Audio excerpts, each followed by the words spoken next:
And we're honored to have with us His Excellency Ambassador Hossam, former assistant to the Foreign Minister. We're really honored, Your Excellency, for this interview and for your time coming to Wednesday Debate Live. Starting off with Egypt's support for Sudan, as we have seen the President's directives regarding Africa on more than one front comes constructive, empowered. We are also bearing into consideration that Sudan is considered to be a red line for Egypt's national security. How do you see the situation and Egypt's role in containing the situation in Sudan? And definitely also this illustrates more about Egypt's foreign policy and continued leadership in the region. Thank you very much. In fact, the honor is mine to be here on this very popular show. Sudan is one of the most important countries for Egypt. All kinds of links and connections that can exist between two peoples or two countries exist between Egypt and Sudan. History, culture, very long borders, 1,260 kilometers. Sudan is a Nilotic country as well as a Red Sea country. We have very big community, a Sudanese community in Egypt, about 6 million or 7 million. It used to be 5 million, and 2 million have arrived after the beginning of the war in Sudan 2 years ago, 2.5 years ago. And still Egypt is opening its borders for our Sudanese brothers in these very difficult times for Sudan. Sudan is an integral part of the Egyptian national security. That's why Egypt has always been supporting our brothers in Sudan ever since the revolution took place in 2019. We have always been helping Sudan either in assistance, humanitarian assistance, development, political support. Egypt has always been very clear and very unequivocal in all its positions concerning Sudan. We have always supported the institutions of the Sudanese state, including, and most important, is the Sudanese army. We think that the institutions of the Sudanese state is the security valve as well as the backbone of the state in Sudan. Egypt has always been also critical of the fact that there are more than 100 militias in Sudan. This is a source of all the troubles, not only in Sudan, but in all other countries, whether in the Middle East or Eastern Africa, where those militias or similar militias existed and turned those countries into failed states. God forbids that happens in Sudan. So this is a red line for Egypt. We have always been supporting Sudan, and all those positions have been proved true after the start of the war and after all this type of atrocities and unacceptable behavior on the part of the militia towards the civilians and the destruction of the Sudanese infrastructure that's taken place for about 3 years now. Egypt is giving political support, opening its borders for our brothers in Sudan, our brothers and sisters in Sudan, ever since the war took place. And also Egypt is now trying to rebuild some of the cities that has been liberated from the militias. For example, Egypt is rebuilding now very important bridges and flyovers in Khartoum, Halfaya flyover as well as Shimbat. We are also rebuilding the very important port of Wadi Halfa, which is also one of the most important centers of water transport between Egypt and Sudan, not only for goods but for passengers. We are very unequivocal in our support for the state institutions, and we are part of the quartet, which includes Egypt, Saudi Arabia, United States, as well as Emirates, in order to help stop the war, begin a political process, allowing an access for humanitarian assistance to those to our Sudanese brothers who are besieged by the war. We are talking about 25 million Sudanese citizens who are suffering from starvation because of that war, in addition to epidemics and other very grave complaints, as well as grave important problems that is threatening their lives.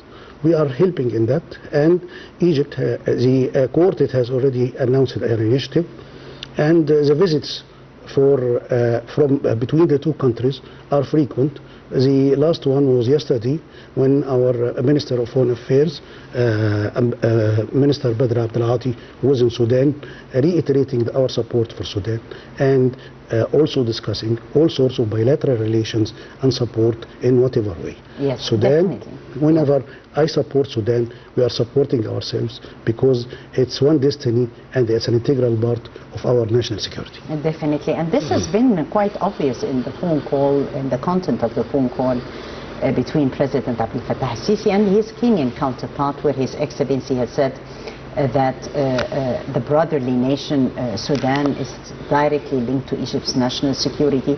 It is therefore essential to preserve Sudan's unity and territorial integrity, and linking Sudan's safety and territorial integrity and linking Sudan's situation directly with Egypt's national security is of great significance. Of course, it is a fact. It is undeniable fact. Yeah. And Sudan is on top priority. I know very well that Sudan is top priority for His Excellency President Sisi. That's why, for example, he was behind the formation of the Neighboring Countries of Sudan Forum 2 years ago, and its inaugural meeting was in Cairo also July 2023, trying to help in whatever way humanitarian, political as well as economic, our brothers in Sudan, and help try to put an end to that war and help also alleviate the pain of that war and the suffering of our Sudanese people and our Sudanese brothers and the Sudanese citizen, which is really suffering enough because of that atrocious war, which is raging now for about 3 years. Yes, in the same phone call with his Kenyan counterpart, the President said that Egypt stands firmly with the Sudanese institutions, with the Sudanese people, and will continue to support in every effort aiming at restoring stability and peace, also ending the humanitarian catastrophe that is happening in al-Fashir. Yes, if you notice all the content of all the calls and meetings of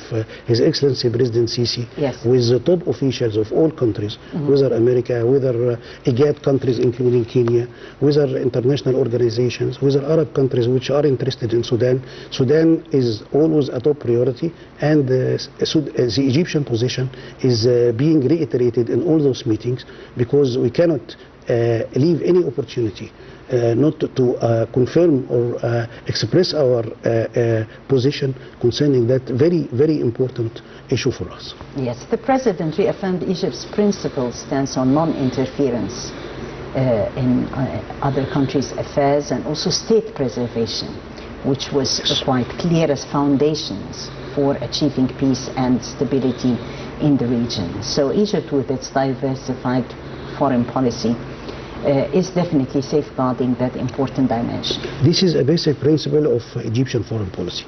We think the state institutions are the backbone of any state, including, and on top of the list is the armed forces.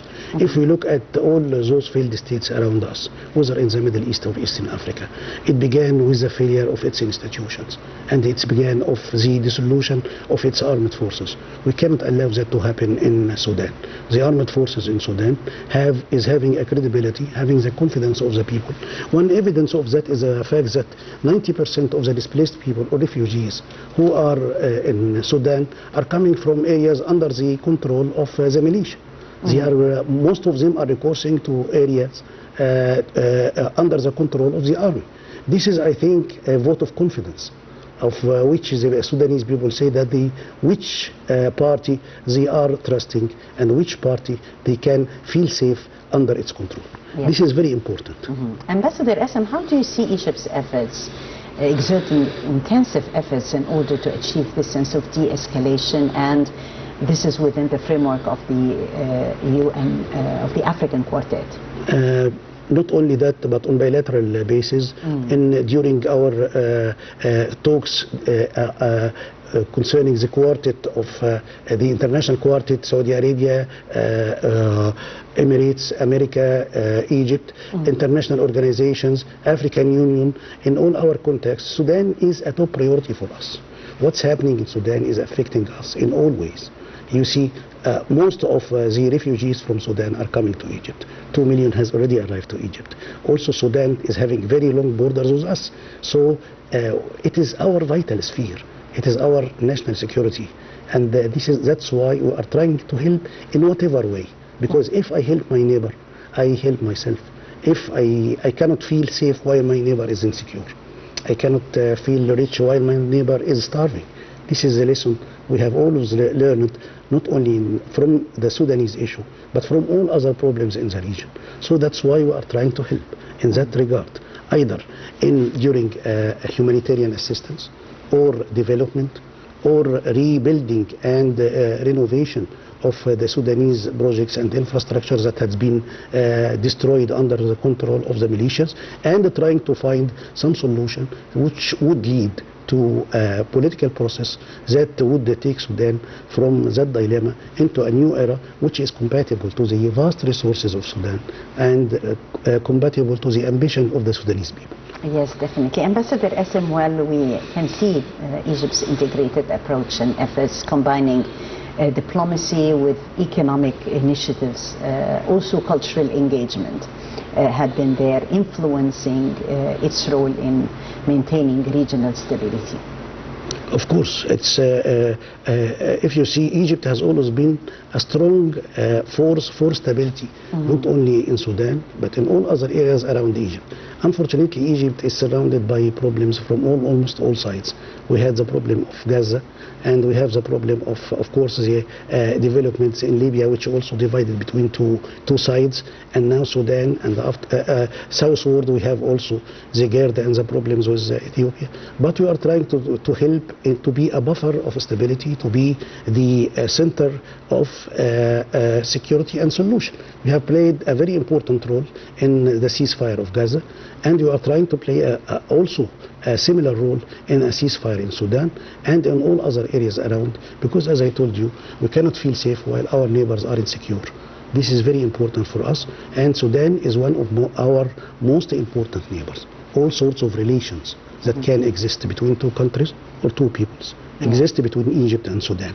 And to my mind, popular relations, the relations between the two peoples, is much more important than any other relation, because it implies on all governments, whether in Sudan or Egypt, that to consider the other party a top priority, and this is what we are doing now. In spite of all the other problems we are facing, Sudan is always a top priority for us. And I can tell you that out of my own experience as 4 years ambassador in Sudan and 4 years as assistant minister for Sudan and South Sudan. Yes. Your Excellency, Egypt and Cairo advances Pan-African outreach, and we've seen in earlier communications, not only with the phone call with His Excellency the Kenyan President, but also with South Africa's President Ramaphosa. His Excellency President Sisi had emphasized our commitment to deepen cooperation and continental coordination with Africa at large. How do you see the Egyptian role in Africa, bearing into consideration that it has been a very fruitful year for Egypt, Egypt's chairmanship of the African Union? Of course, Egypt. And Egypt's diplomacy and President Sisi's leadership had really made our relations with Africa very strong in time.